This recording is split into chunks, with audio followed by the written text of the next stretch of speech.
नमस्कार दोस्तों, कैसे हैं आप सब। आशा करते हैं कि आप सब अच्छे होंगे, स्वस्थ होंगे, सुरक्षित होंगे।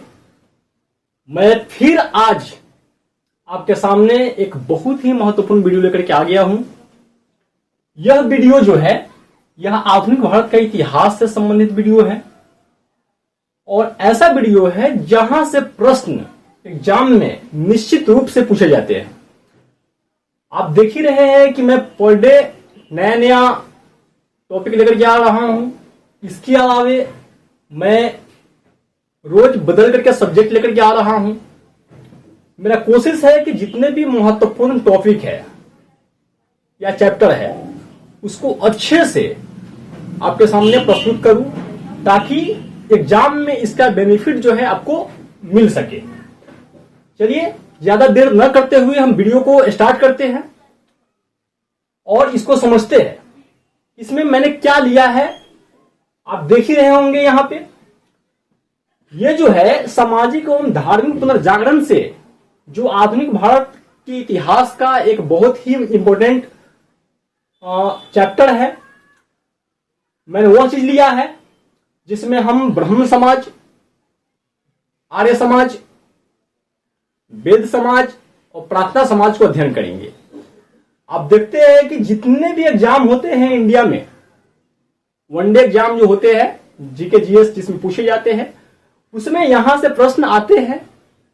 मेरा ये पर्सनल एक्सपीरियंस है, मैंने देखा है इस चीज को और मैंने सोचा है कि इस पर वीडियो बनाना बहुत जरूरी है, इसलिए मैं आपके सामने उपस्थित हुआ हूं। आप लोगों ने जो मेरे पहले वीडियो को जितना प्यार दिए हैं उसके लिए आपको हम दिल से धन्यवाद देते हैं और आशा करते हैं कि इसी तरह से आप प्यार देते रहेंगे। चलिए स्टार्ट करते हैं। देखिए, सबसे पहले हम पढ़ेंगे ब्रह्म समाज को। ब्रह्म समाज का स्थापना 20 अगस्त 1828 को हुआ था। कब हुआ था दोस्तों? 20 अगस्त 1828। इसको आप याद रखेंगे। 20 अगस्त 1828 को ब्रह्म समाज का स्थापना हुआ था और इसके जो संस्थापक है राजा राम मोहन राय, ये बहुत ही प्रसिद्ध व्यक्ति हुए हैं, बहुत बड़े दार्शनिक हुए हैं, बहुत बड़े समाज सुधारक हुए हैं। इनके बारे में बताए तो ये बहुत ही महान दार्शनिक हुए हैं, संपूर्ण विश्व में इनका नाम है। आप देखेंगे कि ब्रह्म समाज का स्थापना राजा राम मोहन राय के द्वारा किया गया। कब किया गया? 20 अगस्त 1828 को, जिसे भारतीय पुनर्जागरण का जनक कहा जाता है। ये बहुत इंपॉर्टेंट क्वेश्चन है बाबू। भारतीय पुनर्जागरण का जनक किसे कहा जाता है? किसे कहा जाता है? राजा राम मोहन राय को कहा जाता है। इनका जन्म हुआ था 22 मई 1772 को हुगली जिला, राधानगर। जिला का नाम है हुगली और उनका जो गांव है, पैतृक जो गांव है, उनका नाम है राधानगर। तो आपको यह भी याद रखना है कि उनका जन्म कब हुआ था? 22 मई 1772 को। राजा राम मोहन राय का जन्म कब हुआ था? 22 मई 1772। ये डाटा आप याद रखेंगे। महापुरुषों के जीवन से संबंधित उनका जीवन, उनका मृत्यु वगैरह एग्जाम में पूछ लिया जाता है, इसलिए आप ये सब चीज जो है ध्यान में रखेंगे। इसका स्थापना याद रखेंगे 20 अगस्त 1828 को। किसके द्वारा? राजा राम मोहन राय के द्वारा। और उनका जन्म हुआ था 22 मई 1772 को। अब देखिए, इनकी सबसे बड़ी जो है, जो लोगों को अपने तरफ आकर्षित करता है, वो सबसे बड़ी चीज क्या है कि वे बहुत सारे भाषा के जानकार थे, बहुत सारे भाषाओं को जानते थे वे। हम कहते हैं कि ऐसा बहुत कम ही हो पाता है कि एक व्यक्ति इतनी सारी भाषाओं को जाने। वे अरबी भाषा को जानते थे, फारसी को जानते थे, अंग्रेजी जानते थे, संस्कृत जानते थे, ग्रीक जानते थे जिसको यूनानी भाषा कहा जाता है, फ्रेंच जानते थे, फ्रांस का भाषा को फ्रेंच कहते हैं, जर्मन जानते थे, लैटिन जानते थे और हिब्रू भाषा जानते थे। देखिए कितनी भाषाओं की जानकारी उनके पास थी। इससे स्पष्ट होता है कि वे कितने माइंड के एक्टिव थे, कितने महान थे कि उनको इतनी सारी भाषाओं की जानकारी थी। आप देख ले इसको, अरबी, फारसी, अंग्रेजी, Sanskrit, Greek, French, German, Latin और हिब्रू, ये सभी भाषाओं की जानकारी राजा राम मोहन राय के पास थी। उनकी रचना पे आते हैं दोस्तों। रचना जो है यहां से प्रश्न आते हैं एग्जाम में, ये पूछा जाता है, ये बहुत ज्यादा पूछा जाता है। तुहफातुल मुआहिदीन, तुहफातुल मुआहिदीन जो है, जिसको हम कहते हैं एकेश्वरवादियों का उपहार, यह भी पूछा जाता है। दोनों सेम ही चीज है। तुहफातुल मुआहिदीन, जिसको एकेश्वरवादियों का उपहार कहा जाता है, रचना किए हैं। इसके अलावा उन्होंने प्रिसेप्ट्स ऑफ जीसस नामक पुस्तक की रचना की है, जिसका रचना 1820 ईस्वी में किया गया है। कब किया गया है दोस्तों? 1820 में। प्रिसेप्ट्स ऑफ जीसस का स्थापना 1820 में किया गया है। और तुहफात उल मुआहिदीन के लेखक कौन है? राजा राम मोहन राय है। ये चीज आप ध्यान रखेंगे दोस्तों। फिर आगे आते हैं हम, वह स्थापना किन किन चीजों के किए हैं उस पे आते हैं। उन्होंने आत्मीय सभा का स्थापना 1814 ईस्वी में किया था। माफ कीजिएगा, 1814 ईस्वी में उन्होंने आत्मीय सभा का स्थापना किया था। और वेदांत सोसाइटी का स्थापना 1816 में, जस्ट 2 साल के बाद। आपको याद रखना, आत्मीय सभा पहले है यानी 1814 में, और वेदांत सोसाइटी जो है 1816 में। तो इसलिए आप इसमें कंफ्यूज नहीं करेंगे, आप ध्यान रखेंगे आत्मीय सभा पहले है 1814 में। अब वेदांत जो सोसाइटी है दोस्तों, वह 1816 में है।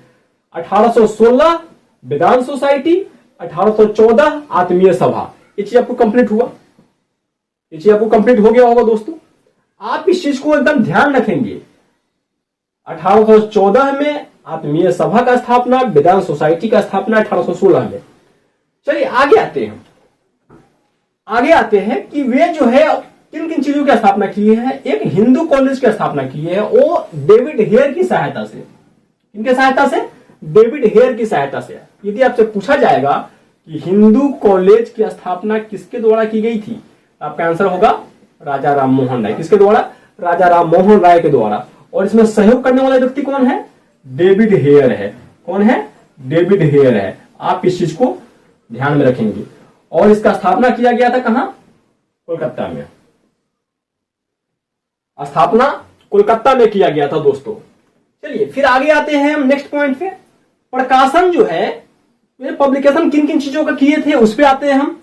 उसका अगर बात करें तो सर्वात कौमुदी जो है, ये बहुत ही प्रसिद्ध जो है, ये इनका प्रकाशन रहा है। बहुत प्रसिद्ध ये पब्लिकेशन इनका रहा है, जो बंगला भाषा में छापा जाता था। किस भाषा में? बंगला भाषा में। सर्वात कौमुदी छापा जाता था बंगला भाषा में, आप इसका ध्यान रखेंगे।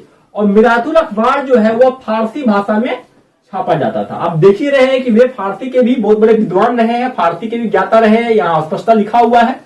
तो मिरातुल अखबार जो था वो किस भाषा में था? फारसी में। जबकि सर्वात कौमुदी जो था दोस्तों, वह बंगला भाषा में था। ये चीज आपको क्लियर हुआ? सर्वात कौमुदी बंगला भाषा में और मिरातुल अखबार फारसी भाषा में। ठीक है, आगे आते हैं हम। देखिए, उनको उपाधि जो दिया गया था, राजा को उपाधि अकबर द्वितीय के द्वारा दिया गया था। एग्जाम में कई बार ऐसे पूछ देता है कि उनको राजा का उपाधि, यानी राजा राम मोहन राय, राम मोहन राय के नाम के आगे जो है वो राजा लगा हुआ है। यह राजा की जो उपाधि है दोस्तों, यह उपाधि उनको किसने प्रदान किया था? तो आप याद रखिएगा, मुगल बादशाह अकबर द्वितीय के द्वारा उनको राजा की उपाधि दिया गया था। अकबर द्वितीय, द्वितीय याद रखिएगा, अकबर नहीं, अकबर द्वितीय। अकबर द्वितीय के द्वारा उनको राजा की उपाधि दिया गया था। ये क्लियर हुआ? एग्जाम में अकबर और अकबर द्वितीय दोनों दे देता है, इसलिए आप ध्यान रखेंगे इसका। अकबर और अकबर द्वितीय में आपको कंफ्यूज नहीं करना है। अकबर द्वितीय ने इनको राजा का उपाधि दिया था।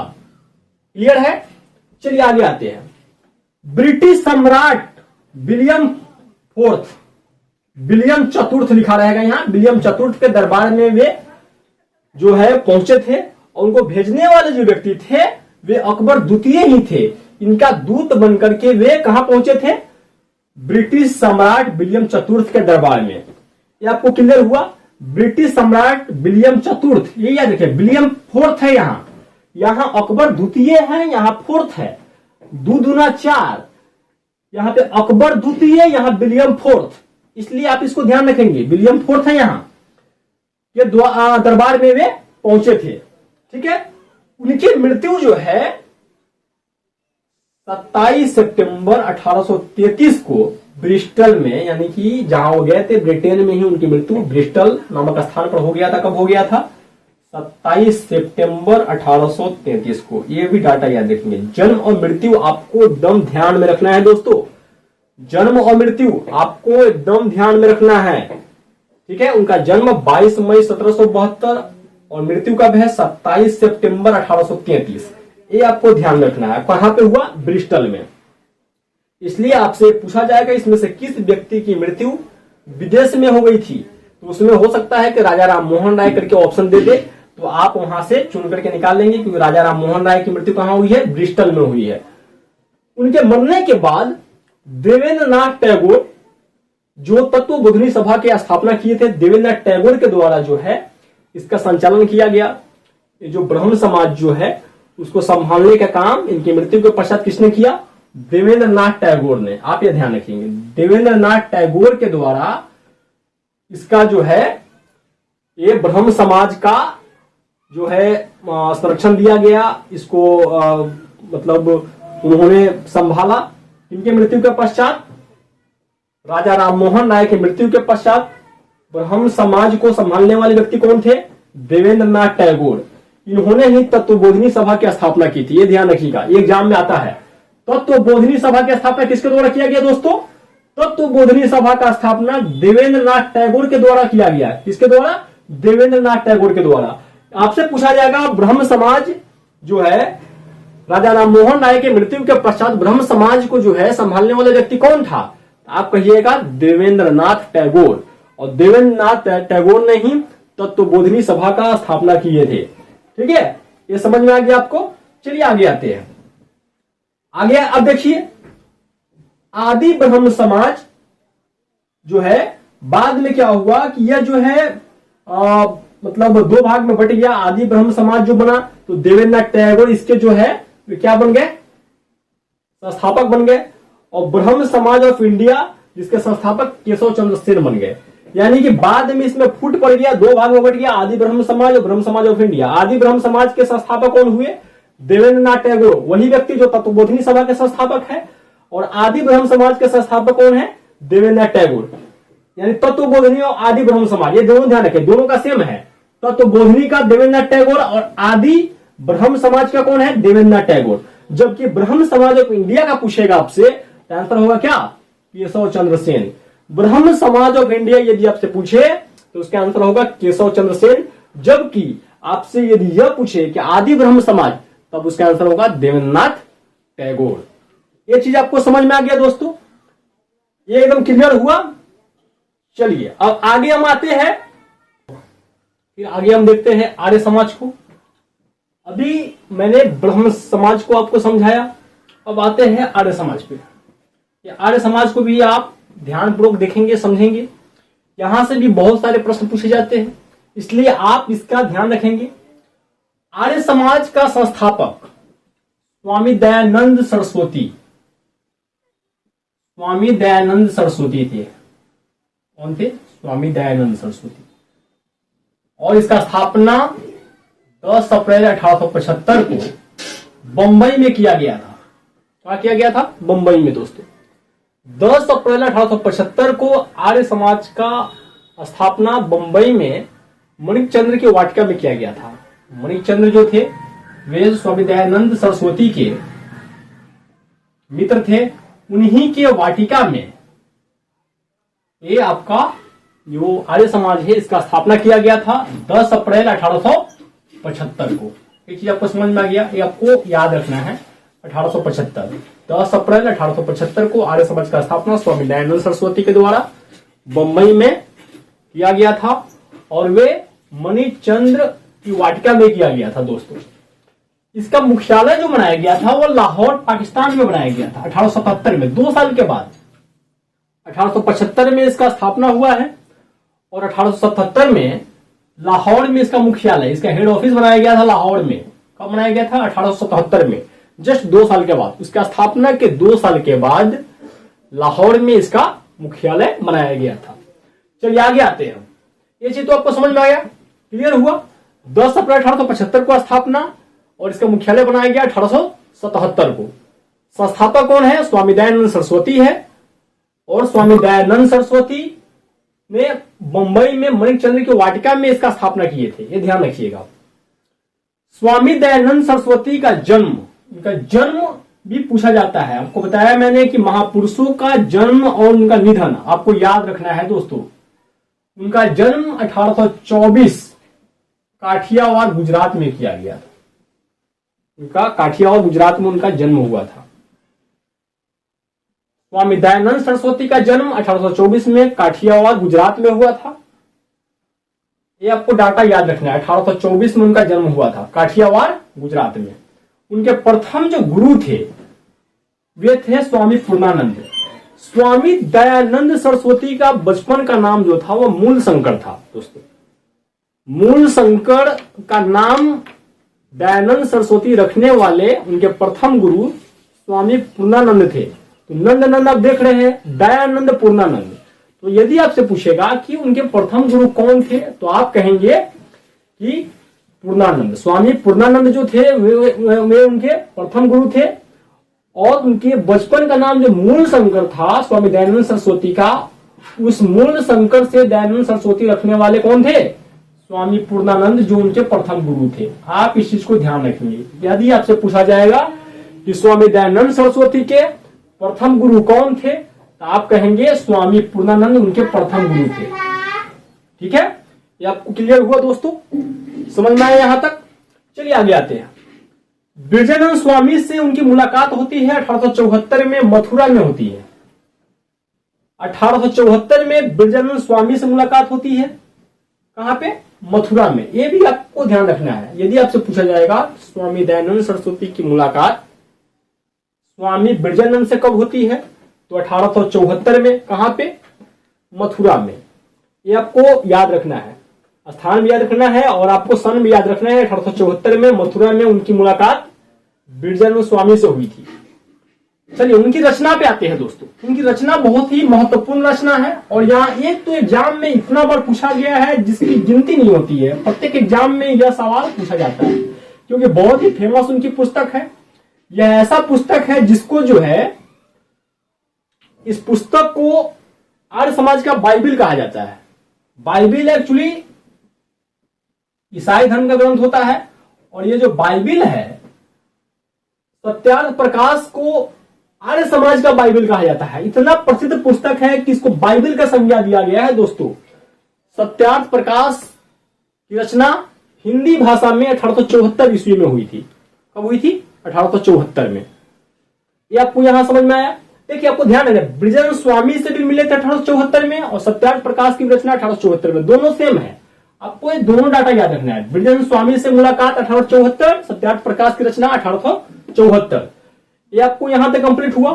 पूछेगा कि किस भाषा में वे लिखे थे तो आंसर आपका हो जाएगा हिंदी भाषा में।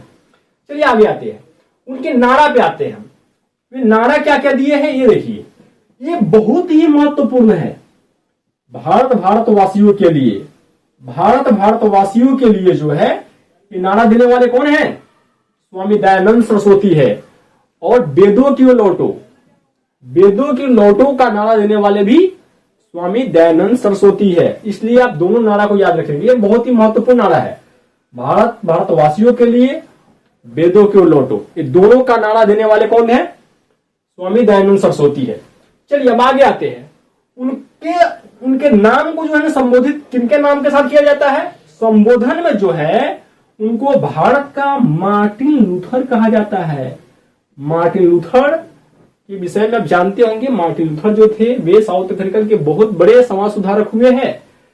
स्वामी दयानंद सरस्वती को भारत का मार्टिन लूथर कहा जाता है दोस्तों, ये आप ध्यान रखेंगे। स्वामी दयानंद सरस्वती को भारत का मार्टिन लूथर कहते हैं।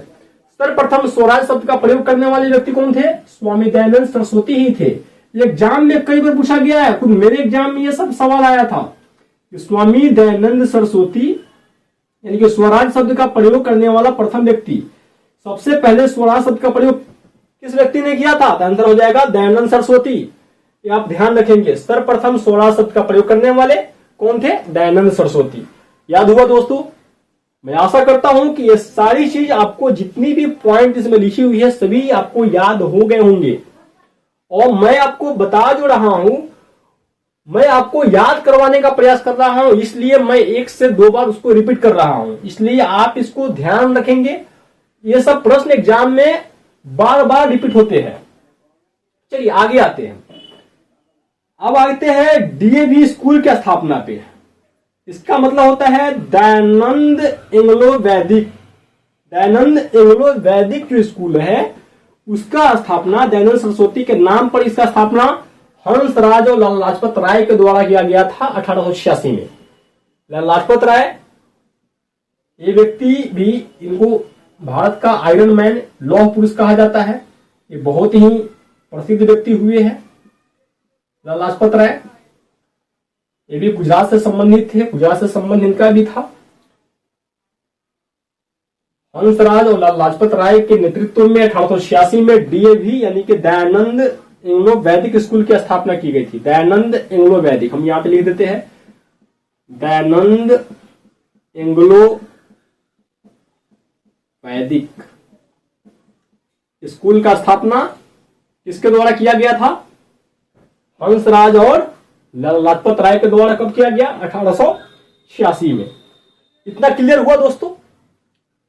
देखिए, आर्य समाज से संबंधित एक भी प्रश्न आपके यहां से नहीं छूटेंगे। जितने भी मेन कंटेंट है मैंने उसको इसमें शामिल करने का पूर्ण प्रयास किया है। आप देखेंगे, आप यदि ऑब्जेक्टिव बनाते होंगे तो आप इसको एक बार देख करके ऑब्जेक्टिव को बनाएंगे, सारे ऑब्जेक्टिव आपका बनेंगे, ये मेरा गारंटी है। चलिए आगे आते हैं। दयानंद सरस्वती का निधन के बारे में आते हैं। निधन उनका 30 अक्टूबर 1883 को अजमेर में हुआ था। ठीक है, ये आपको ध्यान में रखना है। ये आपको ध्यान में रखना है कि उनका जन्म हुआ है काठियावाड़ गुजरात में 1824 में, और निधन कब हुआ है? 30 अक्टूबर 1883 को अजमेर में। ठीक है, ये कंप्लीट हुआ दोस्तों। चलिए दोस्तों, आगे हम आते हैं प्रार्थना समाज पे। हमने 2 चीज पढ़ लिया है, ब्राह्मण समाज और आर्य समाज को हमने पढ़ लिया है, और अब आते हैं प्रार्थना समाज पे। प्रार्थना समाज, यहां से भी प्रश्न पूछे जाते हैं, लेकिन यहां से ज्यादा कंटेंट नहीं है, लेकिन जो भी है वो महत्वपूर्ण है, आप इसको भी ध्यान में रखेंगे। प्रार्थना समाज का स्थापना महादेव गोविंद रनाडे और आत्माराम पांडुरंग के द्वारा किया गया था। ये दोनों व्यक्ति का नाम जुड़ा हुआ, कभी कभी यही नाम दे देता है। आपसे पूछेगा कि प्रार्थना समाज का स्थापना किसने किया, तो आंसर कभी डाल देगा आत्माराम पांडुरंग, या कभी इनको हटा करके डाल देगा महादेव गोविंद रनाडे। दोनों में से कोई एक ही डालेगा, या डालेगा तो दोनों साथ में डालेगा। महादेव गोविंद रनाडे बी ऑप्शन में, आत्माराम पांडुरंग, और सी में ए और बी दोनों। तो आपका आंसर होगा ए और बी दोनों। लेकिन ज्यादातर जो है यही चीज जो है एग्जाम में पूछे जाते हैं।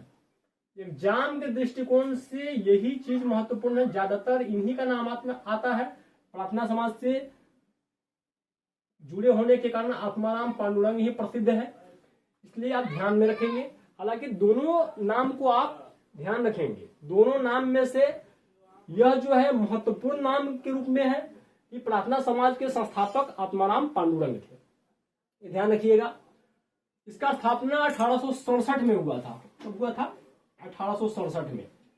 प्रार्थना समाज का स्थापना दोस्तों 1867 ईस्वी में हुआ था।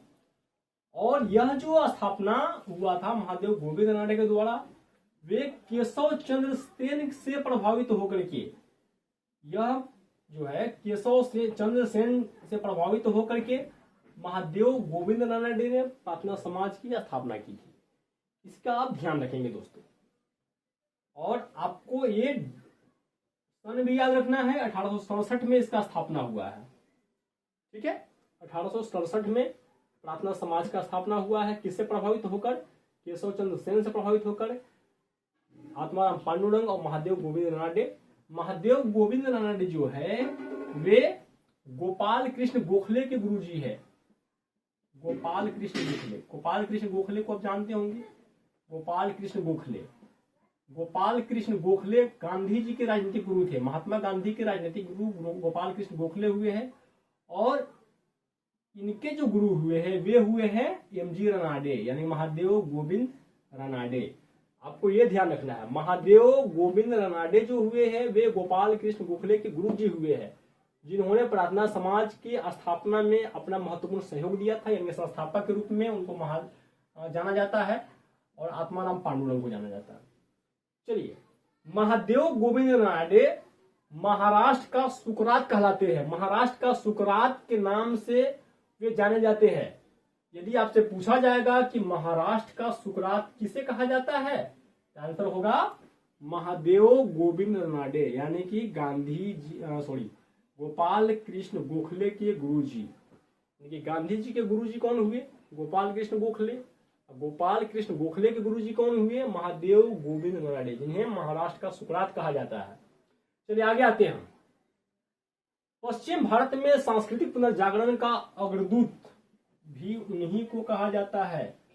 पश्चिम भारत में सांस्कृतिक पुनर्जागरण का अग्रदूत किसे कहा जाता है दोस्तों?